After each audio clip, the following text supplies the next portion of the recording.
Hello and welcome. This is Wilrens for Create a Learning Site, the place to go deeper in your understanding of the Bible. After a long issue on Judges, this month I'm going to keep it short. I will talk about the book of Joel. The title of this talk is subtle, but in those few words it nails a significant debate among interpreters of the prophet Joel. What are we to make of the language referring to, on the one hand, locusts, and on the other hand, to people, soldiers, and armies? What is literal here, and what is metaphorical?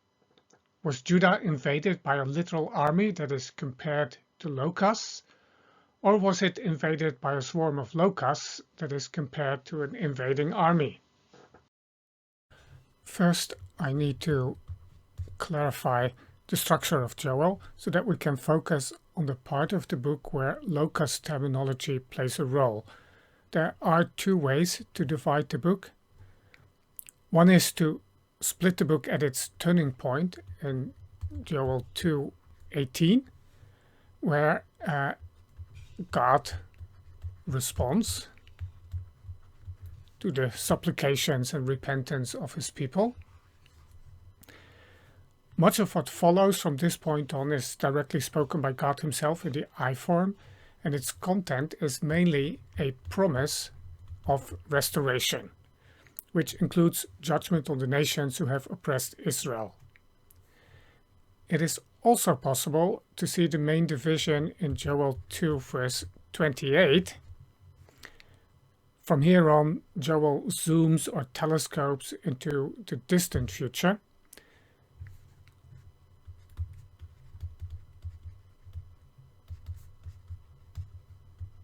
And virtually everything before 2 verse 28 describes or predicts events immediately preceding and following the ministry of the prophet. So this is past and near future. The initial part of God's promise of restoration in Joel 2 verse 19 through 27 concerns the near future, except for the phrase that appears twice, and my people shall never again be put to shame. That's a bit more than anything that happened at the time. But starting in Joel 2 verse 28, we read about things that did not happen until the New Testament era, and in part are still future. In contrast to the first half of the book, this section contains eschatological prophecy. Eschatology is the study of things related to the end, and in part it has an apocalyptic feel to it. Not in the sense that it would be an apocalyptic vision like Daniel or Revelation, but in the sense that it appears to announce a final, decisive and complete intervention by God, accompanied by violent cosmic upheaval, to overthrow evil and to set things right once and for all. Two major themes in the second half of the book are the outpouring of God's Spirit and the concept of a final battle, the climax of conflict in which God judges the oppressors of his people and thereby vindicates them. There can be no doubt that the armies in the second half of Joel are people, not locusts. I won't deal with this subject of a final battle here. Instead, my focus is on the first half of Joel, where the locusts appear. This first half of the book clearly falls into two parts as well. Chapter 1, with a description and an appeal. And then again in chapter 2, a second description with an appeal, leading into the promise of liberation and restoration that begins in Joel 2 verse 18. Locust terminology only appears in these two chapters, not in the remainder of the book. At stake is what the two descriptions describe, of course, but especially also whether they are about two different things or simply repeat using different words. It's not uncommon to argue that the first chapter does indeed describe a real, literal locust plague, as witnessed by Joel, but this becomes an image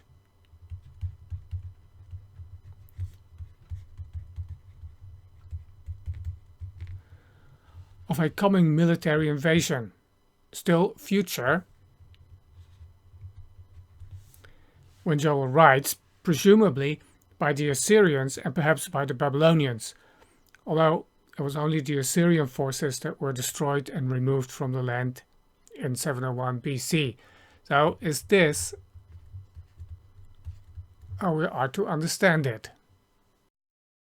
One indication that fits this explanation is the reference to the northerner here in Joel 2 verse 20. Locust swarms normally have their origin in Africa and therefore tend to come from the south or the east, not from the north. But when it comes to Assyria and Babylon, the prophets would often announce them as coming from the north. Strictly speaking, both Assyria and Babylon were located to the east of Israel, but because of the Arabian desert that is in between, Mesopotamian armies would normally first travel northwest in order to then come down from the north through Lebanon. So this would fit, but as I see it, nothing else points in this direction.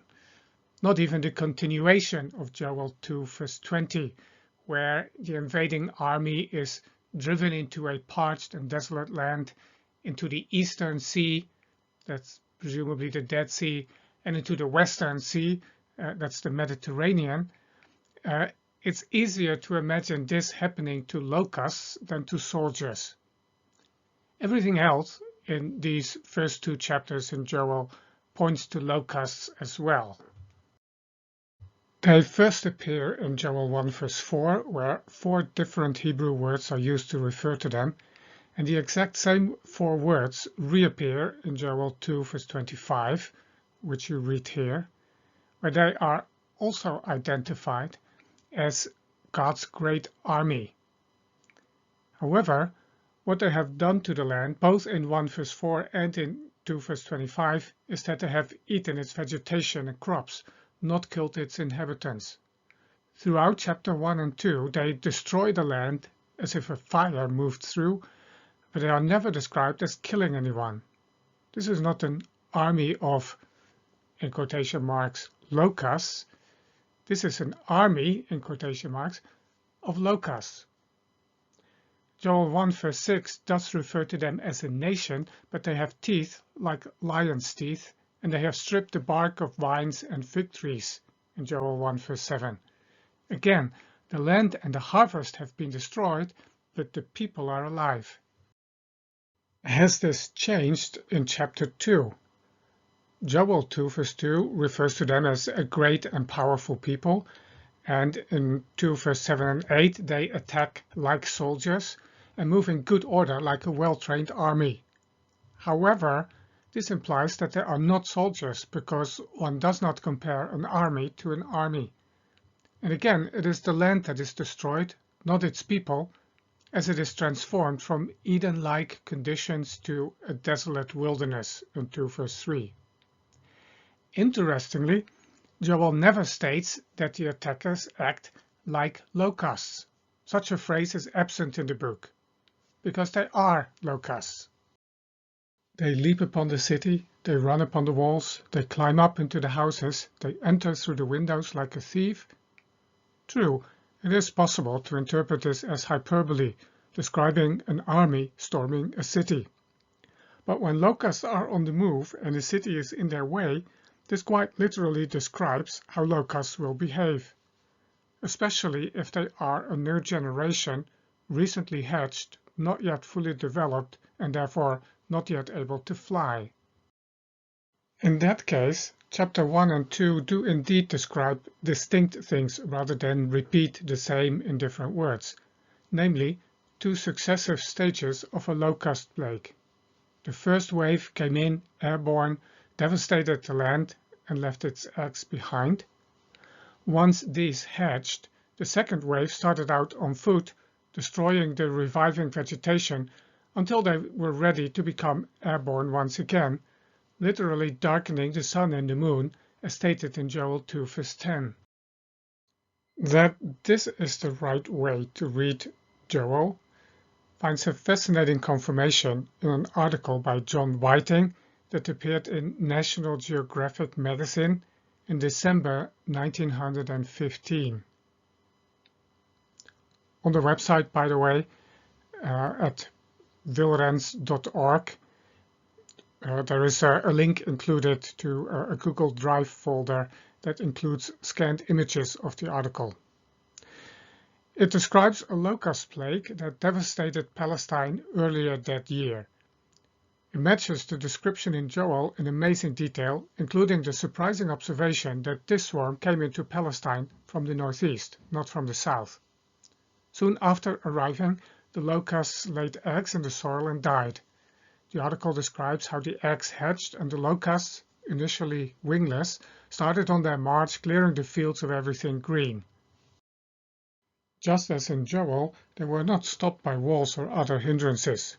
A quote from the article, "Disastrous as they were in the country, equally obnoxious they became about the homes, crawling up upon the walls and squeezing in through cracks of closed doors or windows, entering the very dwelling rooms."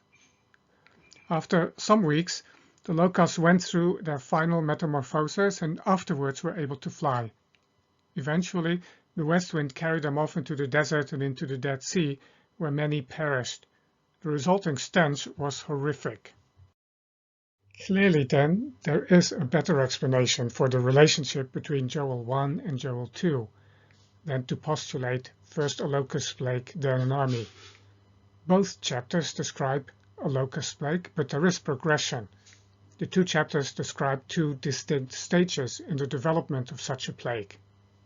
Joel then does not describe an army of metaphorical locusts, but a metaphorical army of locusts.